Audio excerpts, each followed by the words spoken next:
Witam Państwa, zapraszam na spotkanie z naszym gościem. Jest nim pan Aleksander Gabryś, znakomity kontrabasista, kompozytor, performer, przedstawiciel młodego pokolenia, mogę tak mówić? Nie wiem, trudno mi to ocenić, bo już 37 rok wybił, odkąd walczę jako performer i kontrabasista i kogo jeszcze pani, jak raczyłaby mnie pani tytułować. Witam serdecznie panią redaktor, dziękuję za zaproszenie do studia, witam państwa. Cieszę się, że możemy spotkać się w takiej formie z pewnym przesunięciem czasowym, ale jest to dla mnie zaszczyt i honor, a na dodatek pewne zamknięcie jakiegoś etapu mojego życia.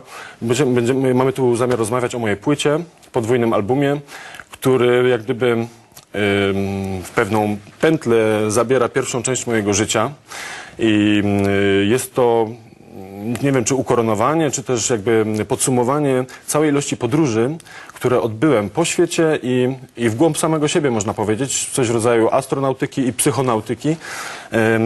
Efektem tego jest zbiór dzieł nagranych przeze mnie na płytę pod tytułem Bass Solo. Ilość nazwisk i różnorodność ich pochodzenia świadczy sama za siebie. To są praktycznie ludzie z najróżniejszych zakamarków naszego globu i również odkrywacze nowych nieznanych innym obszarów, ponieważ każde jedno dzieło nagrane tutaj przeze mnie wiąże się z dużą porcją doświadczeń, walk z samym sobą, również ze światem. Czy wymienię tutaj Xenakisa, czy Giacinto Scelsiego, czy Gerarda Griseya, czy też kilka utworów napisanych specjalnie dla mnie w trakcie rozmów z kompozytorami i żyjącymi dzisiaj również.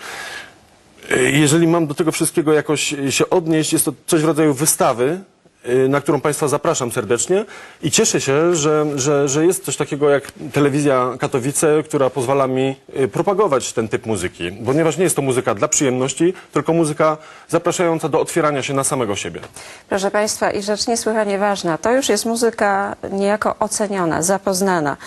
Mam przed sobą polską gazetę, mam w pamięci recenzję z gazety angielskiej, z bardzo prestiżowego magazynu The Strad, w którym pisze się o naszym muzyku, o polskim kontrabasiście jak najlepiej. To są po prostu same superlatywy.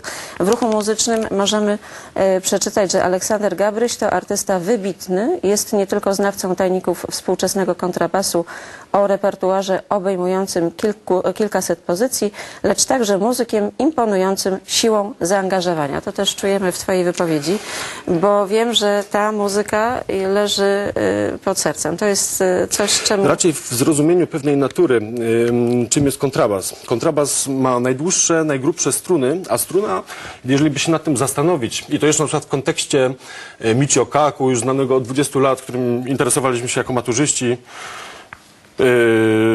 który opowiada o teorii superstrun. Wprawdzie one się czasami zwijają, te struny, ale pozwalają również podróżować w czasie. Jeżeli człowiek podejdzie troszeczkę metafizycznie do swojego kontaktu z instrumentem, i to nie skrzypcami, nie wiolonczelą, bo one są za małe po prostu, żeby to wszystko zobaczyć, tylko właśnie z kontrabasem, który cały drży i chodzi i wręcz zmusza człowieka do współdrżenia, to wtedy człowiek jak gdyby dotyka pewnego takiego, nie wiem, fenomenu jakiegoś elefantiazis natury, jakiegoś tego lewiatana, który cały drży, kontakt ze struną oraz teraz rozszczepianie dźwięku tej struny, czyli nowość pewna w stosunku do muzyki klasycznej, to prowadzi właśnie w jakieś obszary udoskonalenia własnego pojmowania życia i w ogóle przyjemność życia podnosi na wyższy poziom. To trzeba jasno powiedzieć, dlatego zachęcam wszystkich ludzi, żeby mieli kontrabas w domu, choćby jako barek, tak jak u Wajdy, w Człowieku z żelaza, czy też do grania, bo można zawsze pograć, a pamiętajmy o powiedzeniu Adama Bolesława Ciechańskiego: chcesz być szczęśliwy, graj na kontrabasie. I ta rzecz jest aktualna również na mojej płycie. Wprawdzie nie jest to muzyka klasyczna, czyli Van Hal, Dietersdorf, wszystkie te rzeczy, przez które oczywiście jako klasycznie kształcony basista i w Katowicach, i w Bazylei, i jeszcze w Scholi Cantorum Basiliensis musiałem przejść. Ale jest to doświadczenie ze struną i z naturą. Dodam na przykład, że kompozytor Thomas Laub, który napisał specjalnie dla mnie jedną z kompozycji, na tym kompakcie spał z kontrabasem przez cały miesiąc i prawdopodobnie komponował wtedy, kiedy przyśniło mu się coś na ten kontrabas, eksperymentował z nim różnymi niekonwencjonalnymi narzędziami. w związku z czym osiągnął bardzo niepowtarzalny, jedyny w swoim rodzaju efekt. Zresztą charakterystyczny dla jego twórczości, warto ją śledzić. Jednocześnie w swojej pracy artystycznej łączysz przeróżne kierunki. To jest niezwykła intensywność. Z tej perspektywy 37 lat patrzysz na siebie już jako na spełnionego artystę? Zacytowałbym Walta Whitmana. I, 37 years old in perfect health, begin, hoping not to cease till death. W perfekcyjnym zdrowiu, będąc 37-letnim, zaczynam dopiero, mając nadzieję nie spocząć aż do śmierci. I myślę, że ta płyta to jest dopiero pewien początek, bo tu brakuje pewnych rzeczy. Nie mam na przykład swoich utworów. Zrezygnowałem świadomie na tej płycie. Na tych 2 krążkach nagrałem znajomych, bliższych lub dalszych, ale z całego świata. Praktycznie 15 nazwisk i w tym 4 Polaków. Reszta to wszystko od Korei poprzez Armenię. To są wszystko pokłosia moich koncertowych podróży. Dlatego przedstawiłem się tutaj jako interpretator. W gruncie rzeczy ta płyta ma bardzo klasyczny charakter, ponieważ to są zwyczajnie utwory nagrane od A do Z i zapisane partyturami. A już w niedługim czasie będziemy w Bernie na przykład przeprowadzać projekt 6-tygodniowy, mieszkając na scenie, śpiąc na tej scenie w ramach festiwalu Bern Biennale 2012 i będziemy eksplorować mikrotonalne pomysły kompozytora urodzonego w 1875 roku, Carillo, Julian chyba, czy Julian, ale on już w tamtych czasach, skrzypek, dyrygent, kompozytor, eksperymentował z mikrotonalnością.